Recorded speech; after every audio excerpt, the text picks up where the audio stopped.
Good morning. I think it's morning.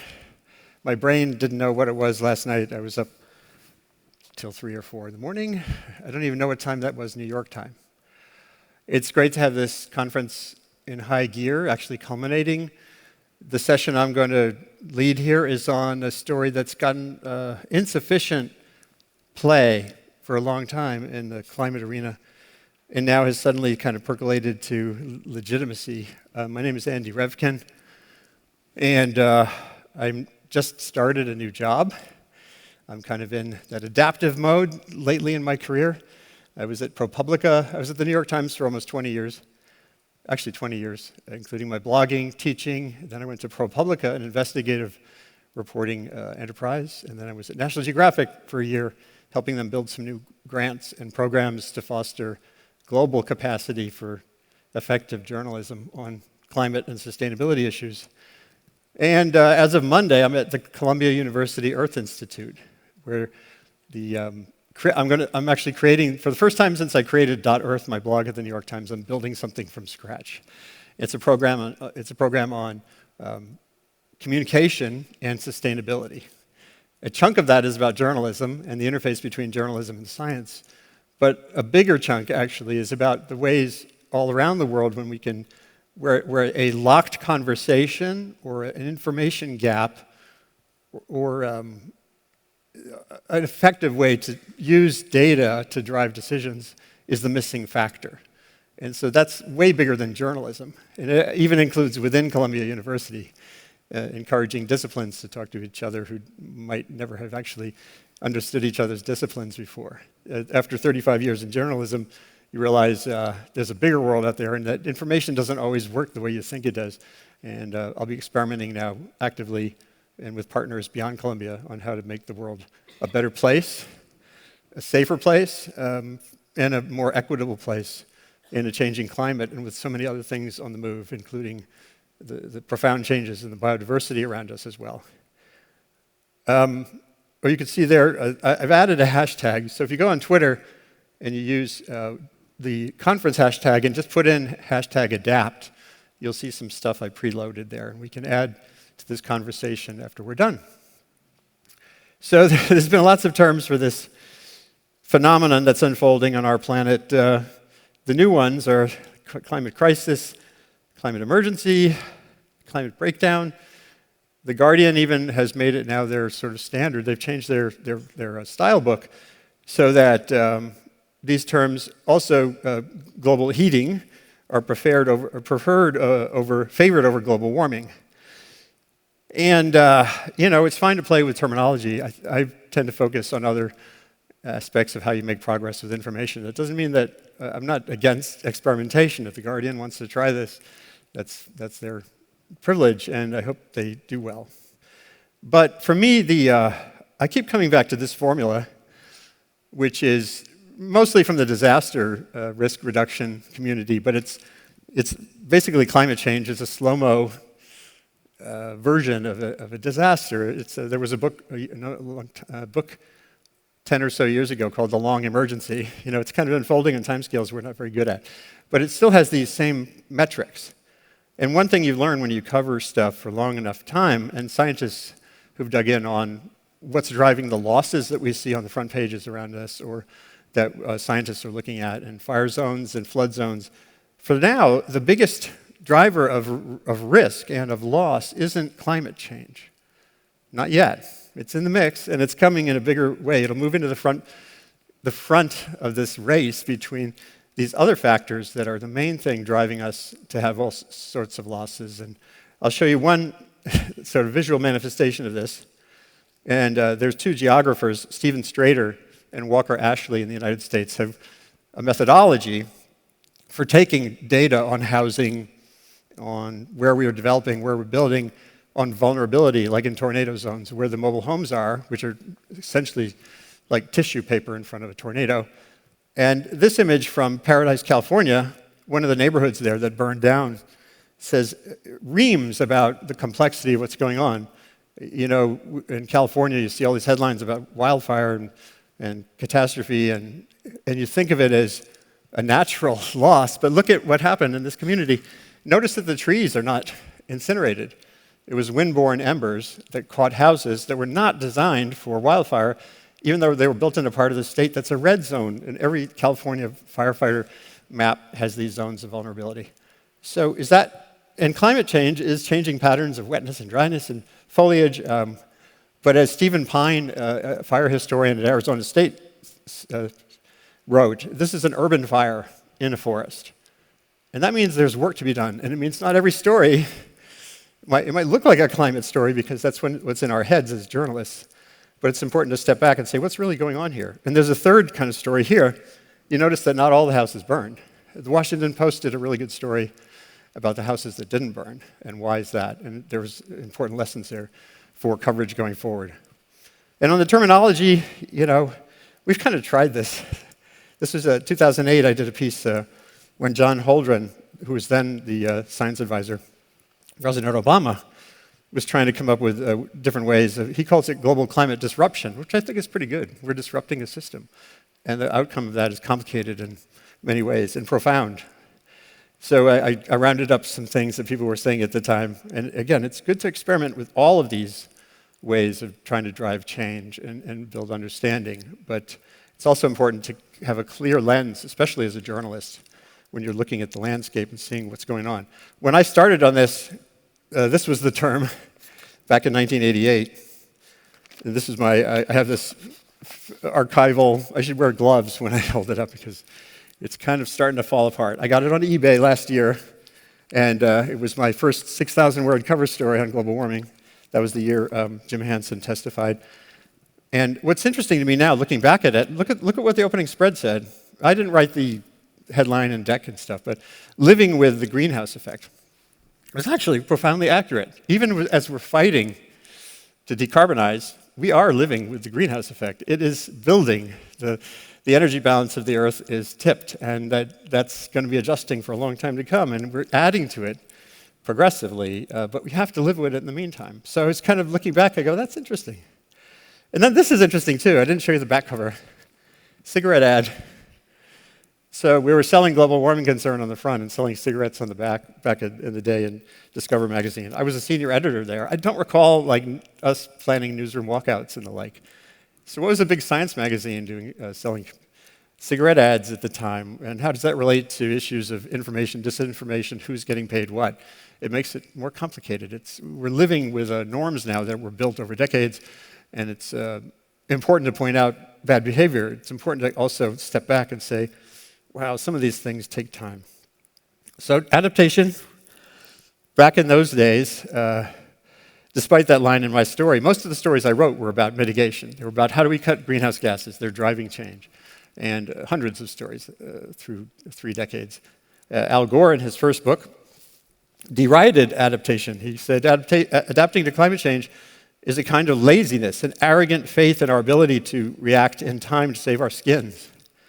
And I did a piece for National Geographic while I was there this past year on adaptation finally coming into the foreground. And I asked Al Gore's office for an update. And they pointed me to his 2013 book, which a lot of people bought, but I don't think a lot of people read. And he said this, I was wrong. Not wrong that deniers would propose adaptation as an alternative to mitigation of emissions, but wrong in not immediately grasping the moral imperative of pursuing both policies simultaneously, in spite of the difficulty that poses. He never says this in his TED Talks and the like, and I wish he would, because it's really now it's time. It's way past time. Luckily, you'll hear from 2 today, there are reporters on the front lines who are deep into this side of the story. They're mostly in developing countries, but as you know, the United States, we've had our epic losses in fire zones and flood zones as well. The story is emerging. Hurricane Michael, the one house that didn't flood, is an important message to the rest of us. And you'll hear in a minute from Fred Mugira in Uganda and from Imelda Albano in the Philippines about what kinds of stories they're pursuing in this. And the biggies, the UN is getting into the mix in a big way. There's a Global Adaptation Commission that's been launched to support the UN and others in their efforts to make sure that climate change impacts are reduced even as we fight to reduce emissions of greenhouse gases. It's Bill Gates and the World Bank and Ban Ki-moon. And at Columbia and other universities, this was just a meeting a week ago at Columbia University on managed retreat. And there was a 2-day conference, and it was a fascinating event. I'm hoping to help summarize the results soon. So here we go. So I wish that the panel would come up to the couches, and we'll go settle in over there for a bit. I'll introduce you. You'll hear from Imelda Abano, who is a great environmental journalist in the Philippines. Where are you guys? Come on up. And she's part of the Earth Journalism Network. She'll fill you in a little bit more on her work and her affiliations. Frederick Mugira, who is a fantastically innovative journalist based in Uganda, but he's helped to found and run a collaborative and data-driven journalism enterprise called Info Nile. And there's also Info Amazonia, Info Congo, and there's the third pole. There are these efforts to have collaborative journalism in areas of profound climate change and other vulnerability issues. They all grew out of the Earth Journalism Network, which I'm a big fan of. And also on hand is Marc Gordon, who is at the United Nations. You'll hear from him first. And Richard Klein, who is directing the research and some of the back end of this big new Global Commission on Adaptation report that will be presented at the UN Climate Summit in September. So Marc, if you could come up first and come through your presentation in a sprightly way. We started a little late, so we'll try to keep things swift and focus on conversation. Thank you. Thanks, Andy.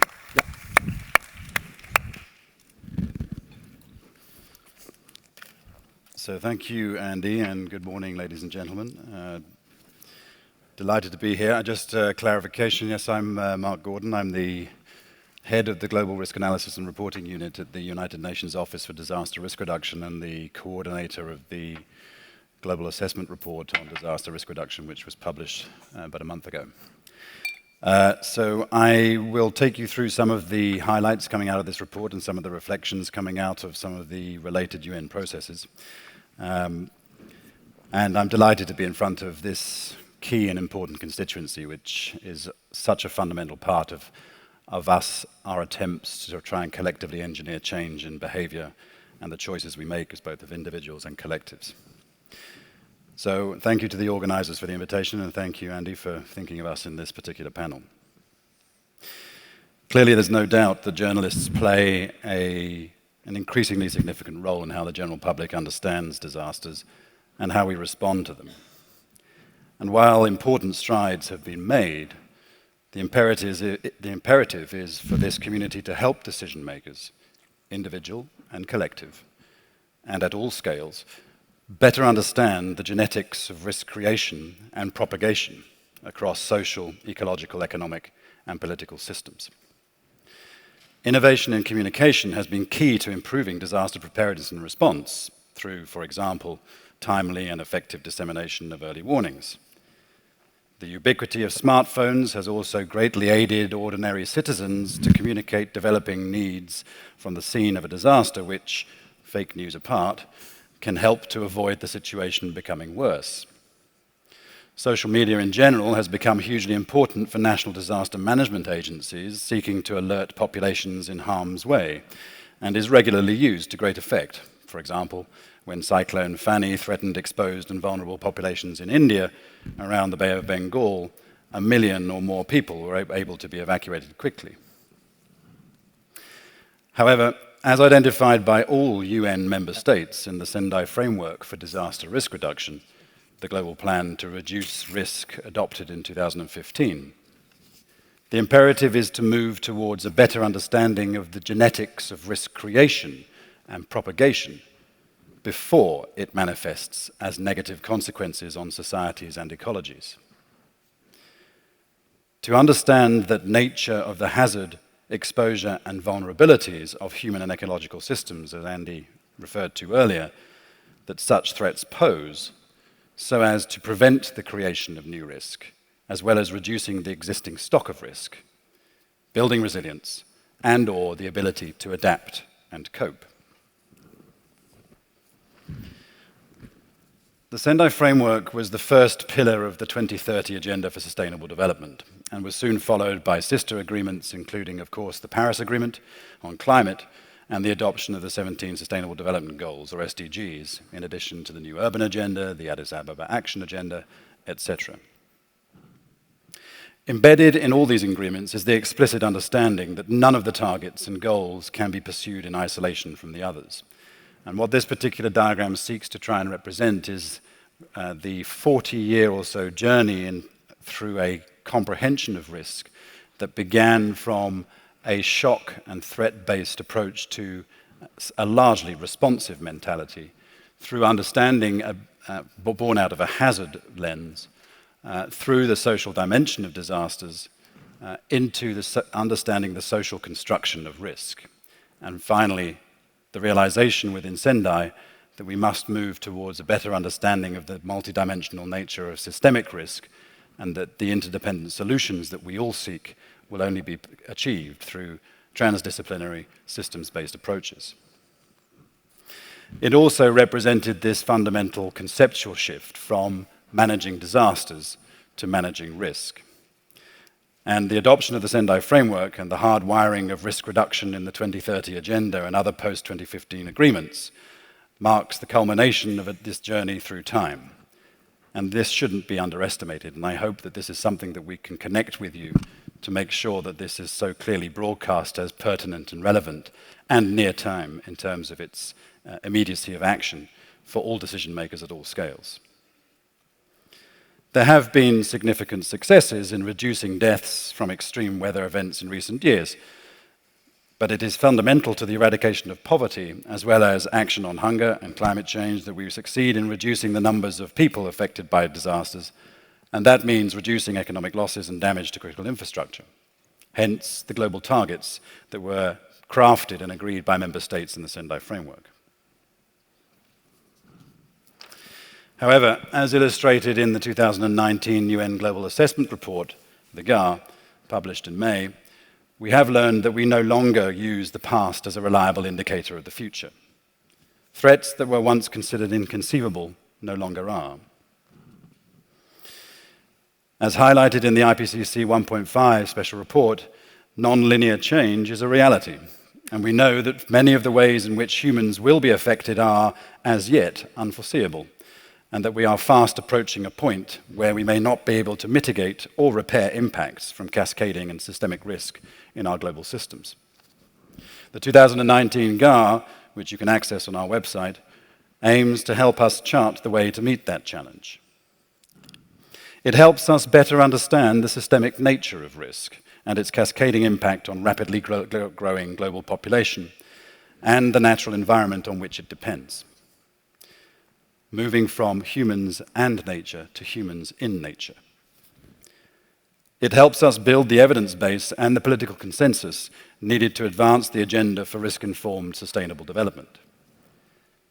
It invites us to recognize that risk is complex, to identify what we know and what we don't know, and avoid resorting to reductive measures that ignore the systemic nature of risk.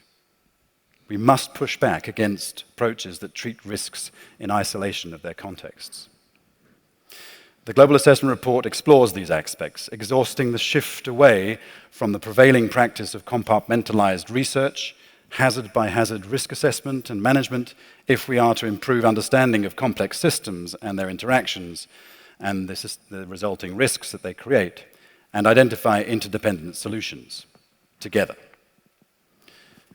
This applies as much to our institutional configurations and mechanisms for risk governance as it does to community organization, research endeavors, macroeconomic policies, and investment practice. The GAR also contains a review of disaster losses taken from the national loss accounting systems of 83 countries and being reported in real time through the Sendai Framework Monitor. The amount of losses annually from largely natural hazard-based disasters is debatable, but is at least in the order of 300 billion in direct economic losses alone every year. Severe inequalities of burden sharing exist between low and high-income countries. Asset and human losses tend to be higher in countries that have the least capacity to prepare, finance, and respond. The Sendai Framework for Disaster Risk Reduction and the Paris Agreement, for example, are fundamentally commitments to good governance.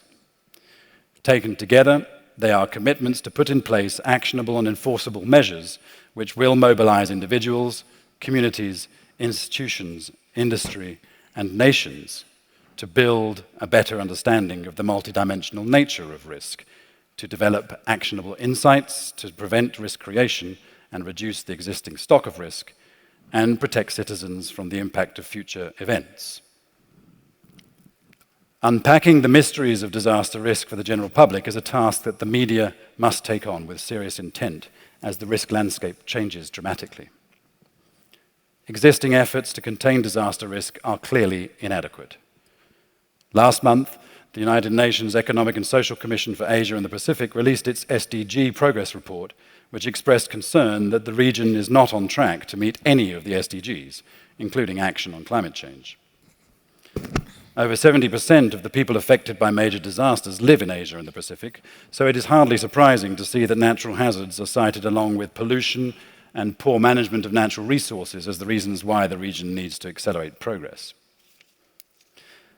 In May, the UN Office for Disaster Risk Reduction and the Swiss government hosted the 6th Global Platform for Disaster Risk Reduction, which similarly found that there is an imperative to accelerate progress on reducing disaster risk and in a convergent fashion with all of the global policy agreements if we are to meet the targets set out for 2030. The co-chair's summary noted that only 91 countries have so far claimed to have developed national and local strategies for disaster risk reduction aligned with the Sendai framework, despite a deadline that had been set by themselves of 2020 to do so. This underlines the importance of shifting the emphasis from managing disasters to managing risk. And this is an individual as much as a collective responsibility. Risk does not discriminate across geographies, sectors, nor scales.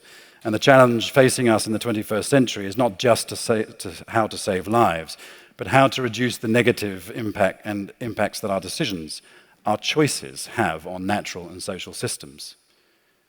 This was understood by UN member states when they adopted the Sendai framework, importantly identifying that understanding and managing risk and its systemic nature was not the responsibility of one single institution or government, but an all of society, all of state institution obligation. And it found that in the framework must recognize the pluralistic nature of risk by including man-made as well as natural hazards and risks in its scope. Understanding the systemic nature of risk must drive innovation and systems-based solutions across all societies if we are to cope with a 1.5, let alone a 2.5 or 3 degree world. Global warming or heating, as a result of anthropogenic climate change, is changing our understanding of hazard intensities and frequencies, of vulnerability and fragility estimates. We actually have very little idea of what these will look like in a 2 degree world. So the media is recognized as a crucially central and important stakeholder in the Sendai framework's realization.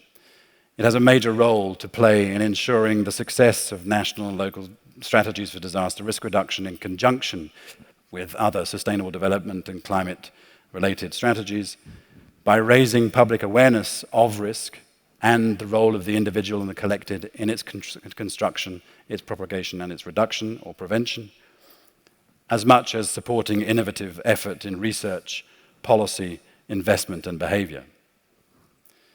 The media also has a duty to help the electorate hold governments and local governments to account if they fail to develop and implement plans that fundamentally seek to understand the systemic nature of risk, saving lives, preserving health, and reducing future losses. So I'm delighted to have the opportunity to interact with you all today and with this esteemed panel and spend time with you, and I look forward to the discussions to come. I hope many of you will feel encouraged to incorporate a broader vision of risk into your journalism. And thank you for your attention. Great. While you're sitting down, one of the questions I have, and there's a microphone I think you can use over here. Yep. Oh, you have your mic on, that's right. Is why don't we get it? It's how many times has anyone in this room written a story that says $1 spent before a disaster is worth 10 after, and that economic analysis in different ways is the same all the time. One of the reasons I'm moving to Colombia is to figure out, is there a new way to get people to actually integrate that information into investments and how they work, which is part of what Richard will get at. I have some thoughts on that. We'll talk about that. So Richard, if you can swiftly come through this new adventure we have with a global commission and a report. And is it true that your office, they're building like a floating office for you? That's correct. Yes. You mentioned that too? Well, I've just done that, yes. We'll soon be in a floating office, which is adaptation in practice. First of all, thanks, Andy, for organizing this session and for giving me the opportunity to share with you some ideas about adaptation really as a global priority. As Marc just said, risk does not discriminate across geography, even though until recently that was very much the idea you would get from the media and from research, that climate change is very much an issue for the global south. It's a matter of life and death for developing countries. It's at most an inconvenience for the rich countries. This is the kind of media portrayal of climate change a few years ago, coupled with something like this, which is an article that cited me just after the IPCC fifth assessment came out, and I talked to the journalist for about 15 minutes about the limits of adaptation and how important it is for food security, for water conflict, and so on. What they put on their front page is that the risk of not having snow when you want to go skiing in Sweden, how that affected people in Sweden. So that's what they picked up out of a relatively long interview about what climate change means for the world. What they picked out of that is that if you like to go skiing in the mountains in Sweden, the odds that you can do that in the future are pretty small. So that was actually quite an important lesson for me. Also, I think that Sweden has come around that this is no longer just an inconvenience. This is a picture of last year when all of Europe, including Sweden, was hit by a major heat wave. And for the second year in a row, I think, or at least for the second year in 3 or 4 years, there were major forest fires in Sweden, and these were to the of the magnitude that they couldn't actually cope themselves. As the headline says, Sweden calls for help, and in a country like Sweden, which by many is seen as actually benefiting from climate change possibly, is no longer able to address this kind of risk themselves and relies on external assistance. I think you can say that climate change and also the need for climate change adaptation is indeed a global priority. Andy already showed this quote from Ban Ki-moon. Without urgent adaptation action, we risk undermining food, energy and water security for decades to come. Some Swedes would say, and snow security. The costs of adapting are less than the cost of doing business as usual, and the benefits many times larger.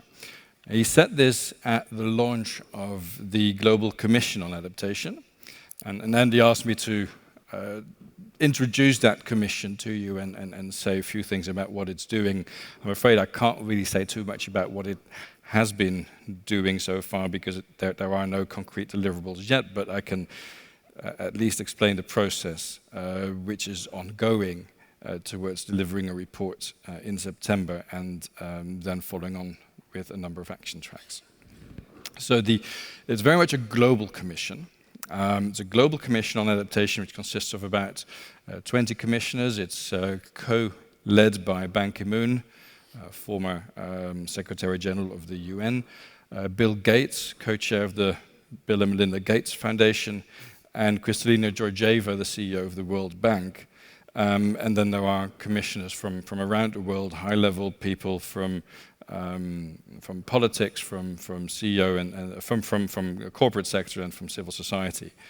The Commission will elevate the political visibility of climate adaptation and encourage bold solutions such as smarter investments, new technologies, and better planning to become more resilient to climate-related threats. So that very much builds on what Marc also just presented, that this isn't just a national policy priority. This is very much an issue that needs to engage all of society across all scales. So the Commission, well, the first phase of the Commission was last year. It's a 2.5-year process, starting in May when this idea, which initiated from the Dutch government and now very much as a global initiative. We're now in phase 1 where we have reached out to many different stakeholders, many different experts to prepare input materials for a report that we are preparing and which is due to be released in September, just before the UN Secretary General's Climate Summit in New York. The idea of that report is not only to raise awareness, but also to create momentum for what is called a year of action, starting by the end of this year and culminating in October 2020 in a climate adaptation action summit that will be held in the Netherlands, and which it's not a UN initiative per se. It is a global high-level political event, and the hope is that world leaders from the governments, but also from industry and civil society, will demonstrate their commitment and highlight the opportunities that they see to further focus on adaptation in their respective geographies and sectors. So this report that I was talking about should present an agenda for scaled up and transformative adaptation. Now, of course, those are the words that you always hear. Now, what does that mean? What we are seeing is that we're moving in the right direction when it comes to adaptation, but we're not moving fast enough. In many parts of the world, we're still creating more risk than we are reducing. So how do we bend that curve, so to speak? We need to make clear why adapting to climate risks and accelerated action is essential. Also keeping in mind what Andy said, that the hazard, the climate change part, is only part of the story. We need to look at exposure as well. Why are people still building in places that are at risk of being flooded or at risk of being hit by wildfires, for example? What new actions need to be taken and what must be done differently, and by whom, I should add? And how can we start working today to make the world a safer and better place? And the emphasis is very much on the world as a whole. Of course, the priorities and the actions needed will be different from location to location, but we find it important that this isn't a report that only speaks to developing countries or those responsible for support to developing countries, but also to those responsible for urban planning, for industry supply chains, and so on. Then that report will obviously have a number of recommendations that will be translated into what now look to be 7 action tracks, plus or minus 1. This isn't quite cast in stone yet. Next week there'll be a meeting of commissioners in Dhaka and Bangladesh where they'll also be discussing these action tracks. But at the moment it looks like we'll have action tracks on finance, food security, infrastructure, cities, locally led action, nature-based solutions, and preventing disasters. And what those action tracks will do is they will have a number of these commissioners will champion those together with organizations that work in these fields and that collectively can raise ambition and move forward on adaptation in each of these fields. I'd like to leave it at that. In a few months, if I were at an event like this, I'd like to be able to say a lot more about what's in the report and how we're moving forward to it, but at the moment I can't, as you will understand. But thanks very much, Andy, for the opportunity to present the work of the Global Commission. And I think the key message that I'd like you to keep in mind really is that adaptation is no longer just an issue for the Global South. It really is a global priority. Thanks very much. Great. Thank you. I'm going to bring this over, let's see if this works. Yeah, so now we get the reporter's reaction and their experience in the field. But one thing that's come out of these first two presentations to me, and I thought about years ago, the New York Times. In Washington, we have the health reporter covering health policy, someone covering, well, no one really covering disaster policy, and there's an environment desk, but there isn't a risk desk. Would we in journalism be better off as having risk as a beat than, let's say, having climate as a beat or having X, Y, and Z as beats? From your standpoint as consumers of media, just quick yes or no on that would be interesting. Well, I think risk is part of almost its daily life. You have your economic desk. You have your risk is part of all kinds of decision making. So it's there. I would say let's not see climate change only as an environmental issue, because it's not. If you limit climate change to the environment desk, then you're going to miss out on, well, what does this actually mean for industry? What does this actually mean for health? Because, of course, there are risks to human health. So you need to have climate change and the effects of climate change and what you can do about those effects very much integrated into all of these, the desks that you mentioned. Does that feel like from the UNISDR perspective? Well, what's missing in the way the media cover this stuff? I mean, this certainly resonates with me. I'm looking at climate change as an amplifier of risk across multiple systems. And I think that's where we're trying to move this discourse, is use risk as a connecting tissue between disciplinary conversations. The siloed approach that prevails in governance structures and research architecture, in the way in which investment patterns are determined, they operate independently of each other, but yet the risks are genetically connected between them, and unless we start to fundamentally understand the hardwiring of the consequences of individual and collective decisions across those systems, that's what needs to be made apparent to decision makers at all scales.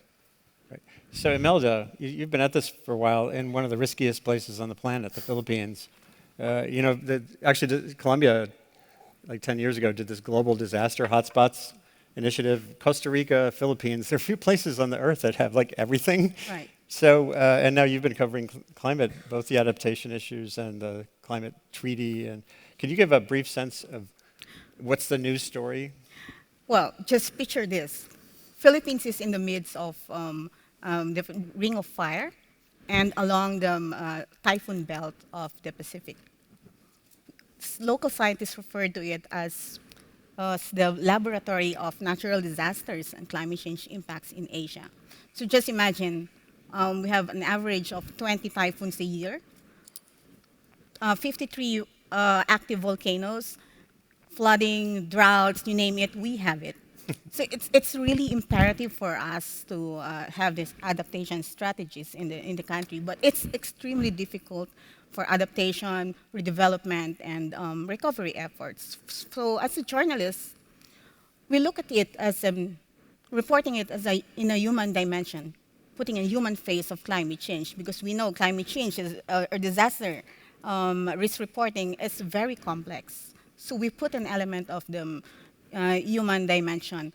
Of course, not just the fact-based or science reporting, because it's how we connect with the people we are experiencing it.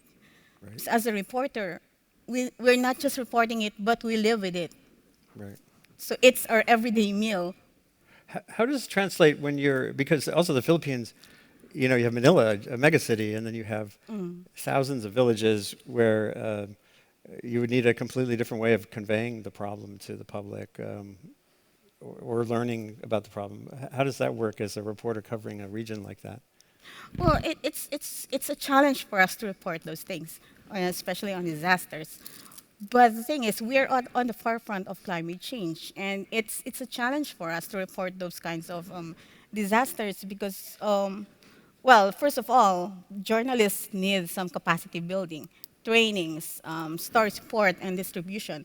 And to mention that, well, I'm the Philippines and Asia Pacific region coordinator of Internews Earth Journalism Network.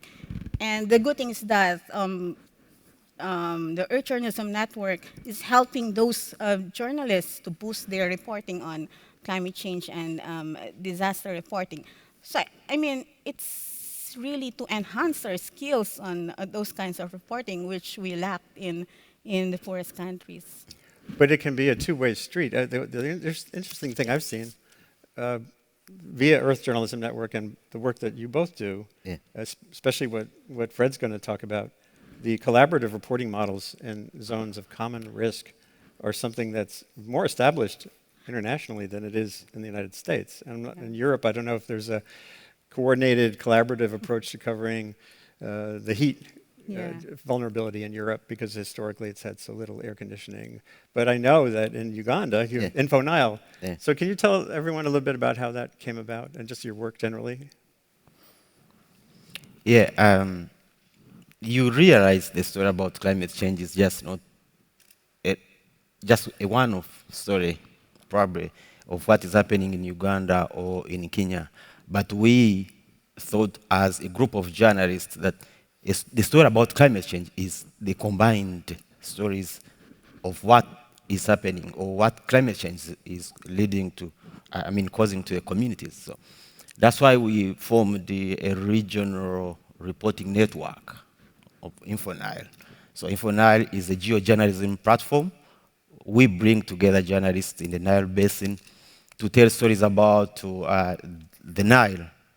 We mostly focus on the water. And then we work through, we use different innovative technologies, satellite imagery, drone images, and then mappings, and stuff like that, to make sure that we bring together the story about climate change. But to go back to your question, we strongly believe that when we bring together those stories, they give a clear picture. One story about adaptation in just a small community in Uganda does not bring the big picture that we want to see. So it may be probably misleading.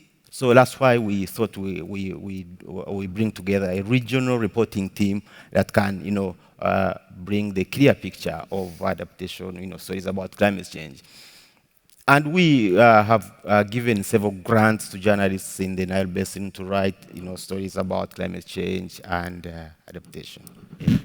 And this support structure, when I was at National Geographic Society this past year, I was on the .org side, the nonprofit side, and they have all these new grant tracks for journalists in developing countries and you got one, right? Yeah, that's right. Which is pretty cool. Yeah, that's right. That's why now I'm glad I'm called the National Geographic Storytelling Explorer. Because of that. I'm glad too, because Yeah. when I saw the work you were already doing, and which was supported for a long time through the Earth Journalism Network, I think the more the better, that these platforms, and by the way, the Nile, everyone thinks of the Nile, not everyone, but when I grew up, the Nile was like this Egypt thing. Oh, yeah. And people, just the fact that Info Nile, you go to the website, you realize it's a vast watershed. That's and right. watersheds are are contextually a great way to integrate thinking across landscapes about risk. And then that just is one more step to a global journalism network that can look at these issues that way. So it's really exciting.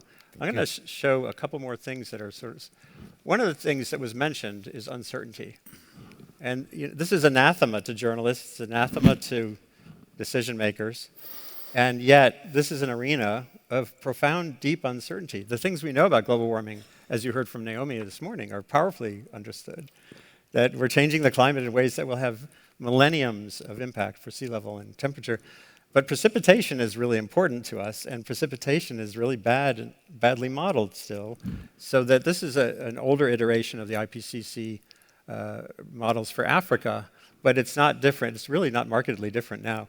And so essentially this shows you that in Africa later this century, in a greenhouse heated climate, the most populous, poorest part of Africa, south of the equator there, south of the Sahara, is either going to get wetter or drier.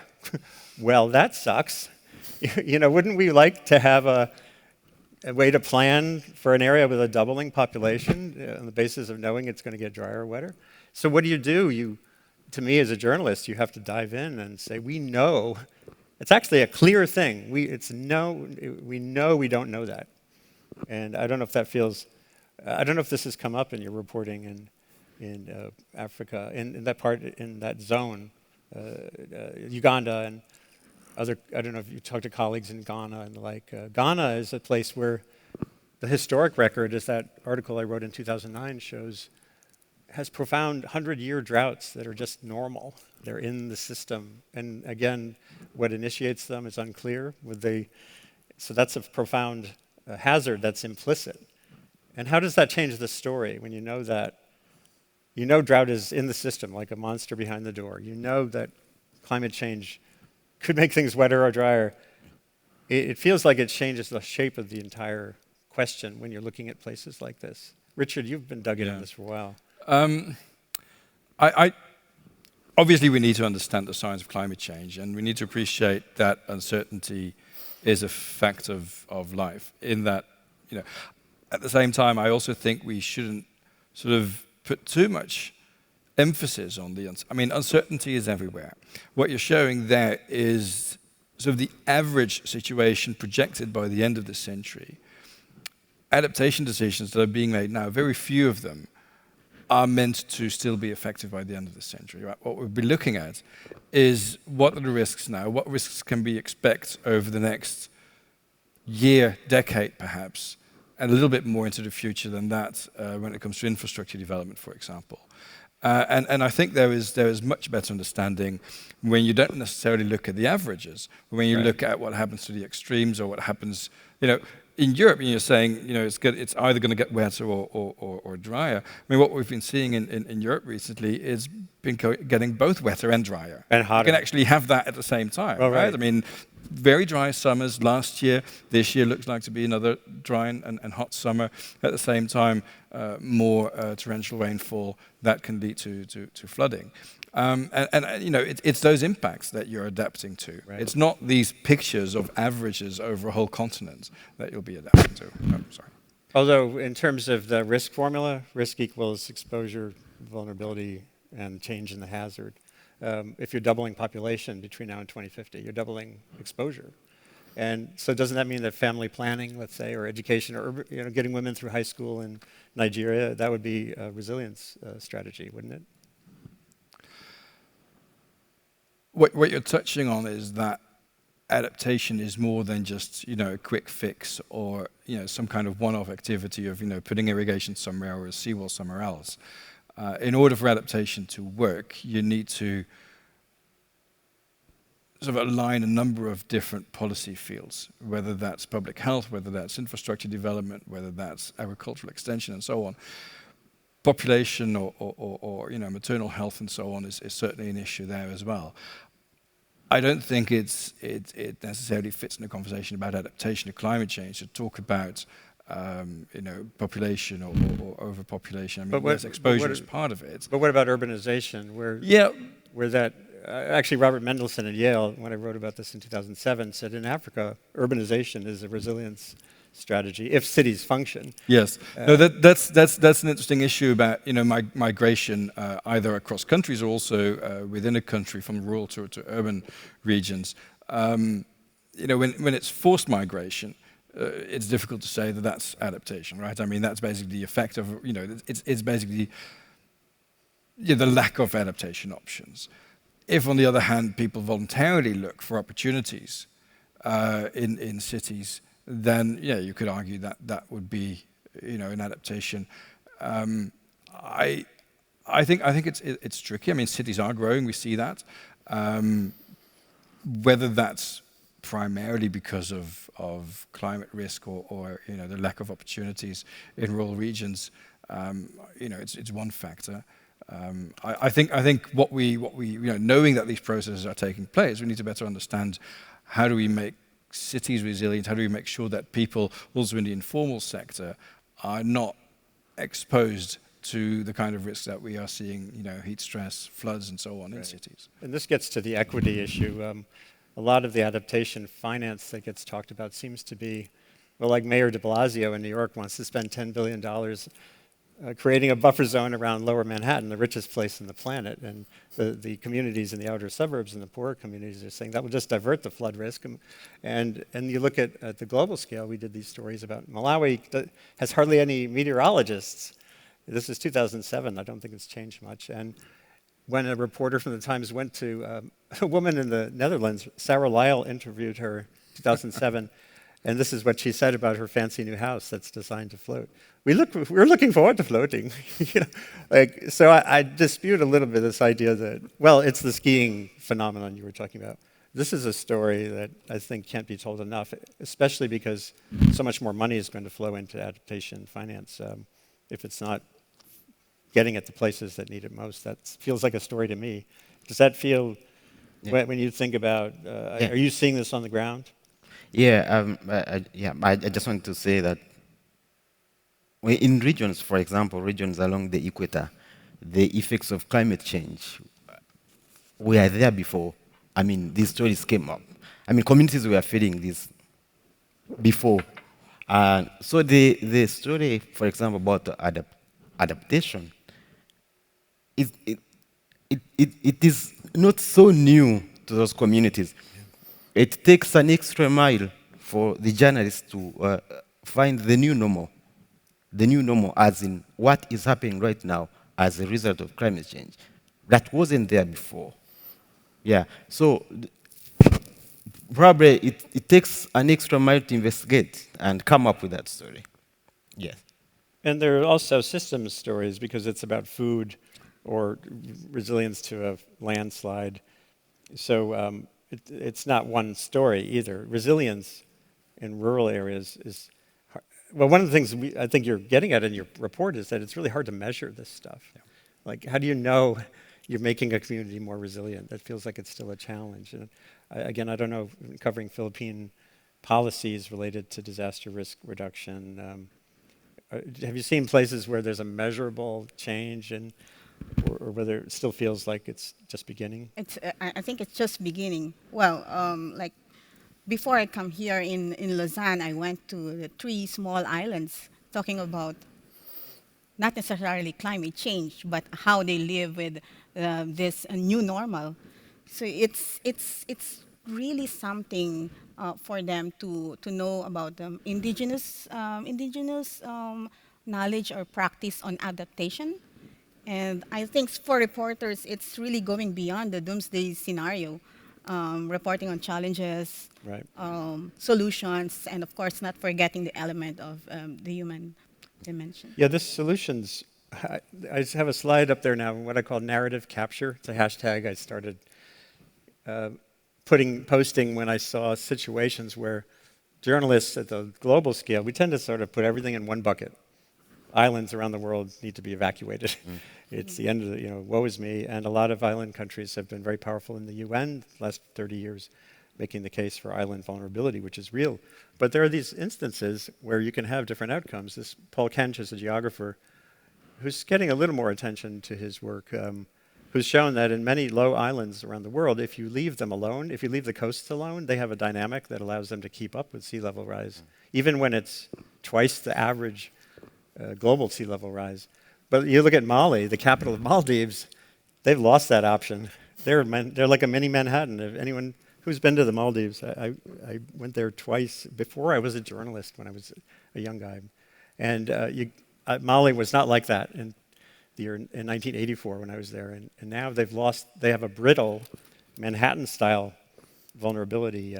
They can't even think about a flexing approach. In Bangladesh, I did a piece 10 years ago about engineers in Bangladesh who were trying to harness all that sediment coming down the Ganges, Brahmaputra can be an island building process too. Do you feel like that we're not giving that story a chance? That there are developing countries that are actually doing a lot of interesting stuff? Or is the story that the world should be feeling more woe is me all the time about this? Well, I strongly believe that the story is there. Yes, and we are telling the story. There are several other factors that probably would stop us as journalists from telling the stories clearly, but the story is done, we're telling it. Yeah. Right. We're going to go to audience questions in a minute, so I just want to... and here's one thing I wanted to point out too is the opportunities that are out there. The slides on the houses on the left are both in Louisiana. The one on the bottom was built in the 1820s or so, and the one on the top on the left was flooded in the Baton Rouge epic rainstorm, which clearly had a boost from climate change. And what is the lesson that got forgotten there? The house that was built almost 200 years ago is elevated, and the house that was built in some suburban development was not. And in Baton Rouge, around those regions, I don't know if anyone's from there, did a piece 2 years ago, and actually the communities, some of them were actually relaxing their flood standards because the elected officials are worried that, as one said, we're going to be a ghost town if we tighten our flood standards. So they'll either be a flooded town or a ghost town.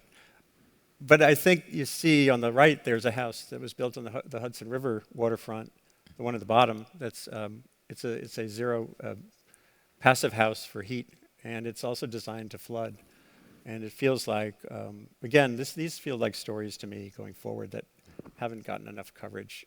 And they're all mostly local. The cool thing about the adaptation story is it puts the lens where there are things you can do right now that you can look at and go, hey, wow, we just did that. We just changed our zoning. We just put in a fire-safe code or the like. It's interesting. It's different. So there are microphones in each aisle there. If you have a question, come to the microphone. You have to go to the mic. Walk to the microphone. Bob Watson.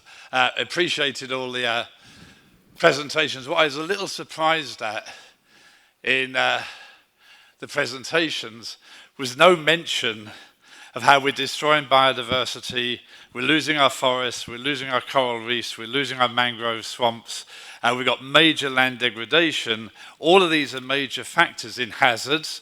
All of these are major factors as they play into adapting to climate change.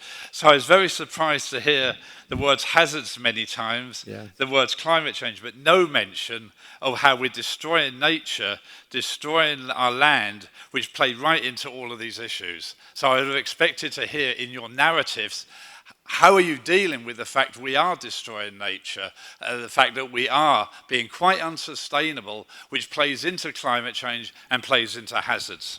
Well, I'm sure that'll come out in your report, but there's a whole body of knowledge and reporting, and if we had more time, we could do a whole session on nature-based solutions. The Wildlife Conservation Society, there's a Twitter account, WCS Climate, which is a big fund for funding adaptations where you're conserving biodiversity capacity, and that is helping to also limit vulnerability to flooding and the like. There are many, many examples of that, and I would think it has to be something that's reflected. Well, yeah, no, thanks for that, Bob. I did mention that we're still creating more risks than we are reducing, and that's exactly for the reason that you just mentioned. It's clear that climate, I mean, as Mark said, climate change is a risk amplifier. If we got rid of climate change, we wouldn't get rid of all the risks, everything else being the same. So in a way, what we're talking about in adaptation, much of the options that exist would actually make sense irrespective of climate change. Whether that's protecting ecosystems, whether that's about ensuring food security, whether it's aimed at dealing with or avoiding conflict over resources. I mean, all of these issues exist in the absence of climate change, but climate change is making it worse. And what I'm worried about is that we're not addressing the issues that you're talking about particularly effectively. At the same time, it looks like climate change is actually going much faster than we thought just a few years ago. I mean, just reports over the past few weeks about melting in Greenland going much faster. A recent paper in PNAS suggesting that sea level rise by the end of the century may actually just be 2 meters instead of 0.6 and so on. It isn't looking good. Because we're running short on time, you'll get your point in a minute, but let me just get one more question on the floor and then we'll get to your thought. Yep. Hello, I'm a journalist from Armenia and I have a simple question. What practical changes are necessary nowadays and what kind of boundaries, limitations or motivations should the governments make? What's the role of government? Sure. Yeah. I mean, I think that one of the elements that I was hoping we would get to in how we can foment a discourse in the media is around fundamentally what are the principal drivers of risk creation. And for me, that is the criminal underpricing of risk within the financial system. So how capital is shaped fundamentally operates in a fairly risk-blind fashion. So I'd be interested to hear how this discourse can be propagated amongst certainly the media and the electorate, but fundamentally how we look at how institutional investments are made, coming out of pension funds, coming out of your institutional investment houses, where we start to price risk in a more accurate fashion in asset value, et cetera, et cetera. Without this, we're going to see capital driving the kind of consequences that Bob was referring to there, which, and I completely take your point, I think that there's also an attempt at the moment to move away from what has been an event-based hazard perspective to one that is much more systemic in the way in which we craft the discourse. And that has been certainly an element that we feature in the global policy arena, moving towards a more systemic approach. So yes, governments have this crucially central role to recognize the regulatory policy setting prerogative that they must adopt, and that will only happen if called for by the electorate. And in the Philippines and in California's wildfire zones, you get these systemic questions that emerge. And this is an accountability issue in regional scales.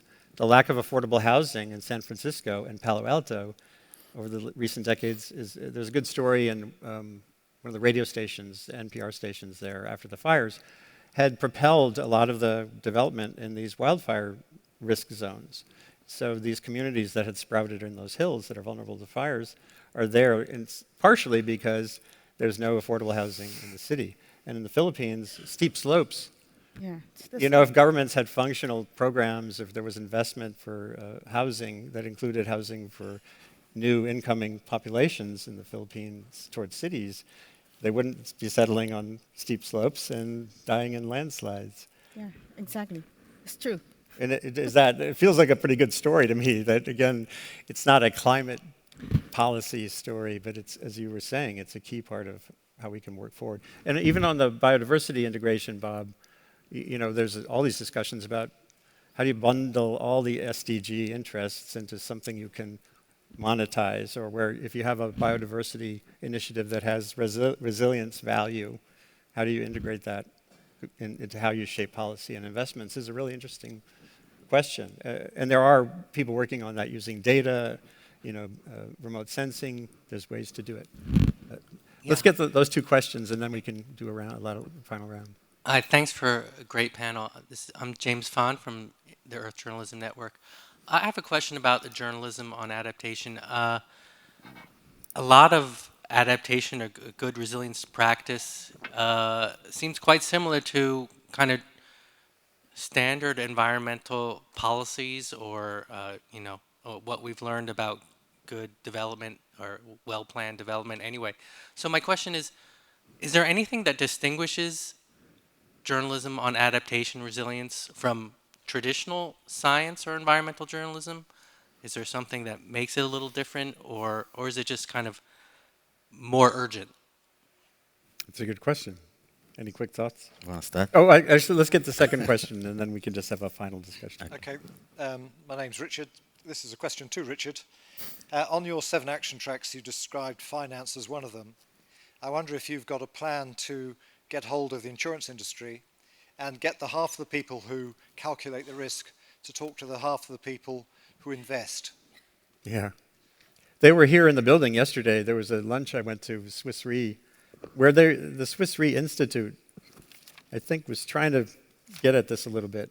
They also want to have their analysis, the analysis you were just talking about, more available to journalists and the public. But I don't know if you have thoughts. Well, just very quickly on that question, yes, I mean, insurance companies and reinsurance companies are very much part of the of the conversation. Finance in this action track isn't just about, you know, the 100 billion. It is about that, but it's also about how investments that, you know, public and private investments, local and global, can be done in such a way that we are taking risk into account, basically along the lines of what Marc just said. So yes, that includes insurance companies. I would add that I serve as a co-chair on a working group on risk modeling and for the Insurance Development Forum, which is a public-private enterprise trying to look at some of these issues. There was a track that was looking at how do we factor risk more effectively into the asset management side of the insurance industry, and that has not really taken root. The appetite there is not as great as really trying to build better cat models, for which we'll never see the basis for those models. They remain forever black boxes, and developing more markets and reducing the protection gap. The asset management side, we continue to push, and there are, of course, much broader initiatives, including the Task Force on Climate Disclosure, Capital Markets Union reform, etc., but it's not moving fast enough, and must. So just some last thought. If you had something you wanted to yell at the journalism community that you think is a glaring need or an idea, now's your time. Well, I just would like to say that in reporting adaptation, it's a role to dig deeper if something's being done to address it and if it's being done right. And from the standpoint of the Nile watershed, what's the next step or challenge? Well, I'll come to that later, but I wanted to answer James. I totally believe what you said is true. The story about adaptation is kind of growing old, but if these stories are clearly linking the current action with the current disaster, they sort of become new. The current action and the current disaster, they sort of become new. So that's the stuff we are doing now in the Nile Basin. For example, we're currently working on a project that focuses on how cities in the Nile Basin are adapting to climate change. And we want to see how these cities, the actions they're taking, innovative actions they're taking to adapt to climate change. This is a project that we are starting on at the end of this month, and we hope to give grants to about 11 journalists from the region to tell these stories from a regional perspective. Yes. It's great. The one thing I wanted to make sure people get at and think about is the solutions end of this as well. There are these models emerging, both non-journalistic and journalistic, that are community-driven reporting on where a community is facing chronic flooding, or in the case of Ohio, a journalism network evolved around the opioid crisis. It doesn't have to be this particular risk. And it's a new form of journalism. It's engendering trust in journalists to be involved with the community in a kind of a back and forth way, not just in an output way. And some of these are science agencies. The American Geophysical Union has a thriving Earth Exchange, which is a match.com for scientists and communities at risk. And those models are just in the early stages. Jefferson Center has funded a journalism project called Rural Climate Dialogues, which is implicitly a two-way dialogue. And those are things to think about going forward. Accountability, we're talking about finance. This is a big story, the finance story, what is being done with wealth that is exacerbating risk that we all end up paying for. It's externalizing the risk and internalizing the profits. This is in California. There are houses, $1 million houses that have burned down, partially because palm trees catch on fire. A firefighter was telling me about this. That's a palm that was set on fire by an electric wire, but in a forest fire, in a wildfire, they're unbelievable. They're like fireworks. And yet, California doesn't have anything limiting people planting, and they're all in introduced species. Speaking of biodiversity, there's no California palm that's native to California. So, and then the New York Times, the accountability does come back at us too. I worked at the New York Times for 20 years. I've made plenty of mistakes in my time there, but I was horrified to see a real estate story about the boom in these towers just north of Miami that had nothing about rising seas. One of these towers, the Porsche Tower, has a car elevator. So you go from your apartment into your Porsche or Ferrari, you go straight down to the road. You don't have to go walk to a parking lot. And these buildings are designed to survive a hurricane. But all the buildings in the inner part of Miami, the lower income parts of Miami, are vulnerable. And to have that story run, I tweeted about it, without even a line about the malinvestment there seemed kind of like we need to think of what we do as reporters and journalists, newsrooms as well. The current mayor of Miami is actually one of the commissioners. Good. But this is North Miami. This is outside his jurisdiction. And I'm going to leave you one thing. There's also some really cool ways to think about AR and the next generation of communication tools. There's NIST.gov, an American agency, deals with all kinds of things. And this is a, let's see if I, this is a prescribed burn in New Jersey. So it's a planned fire. And it's 360. If you go on YouTube, you can see this. You can move around. And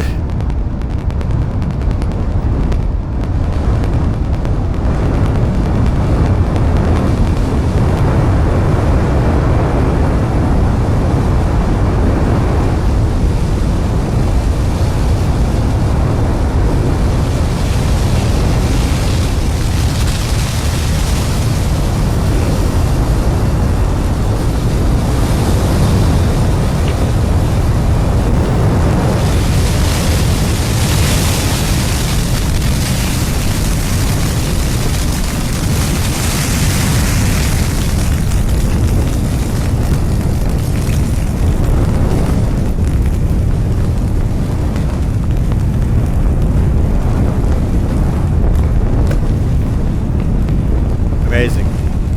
So, and that was all real time, that last part. That was not speeded up.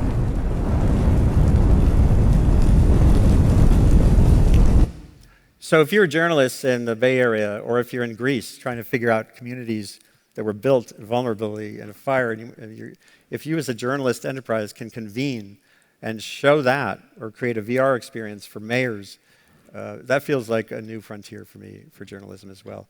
And when you see this in 360, it's unbelievable.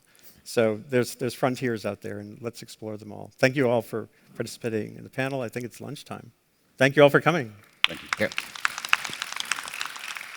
Thank you. Thanks, Eddie.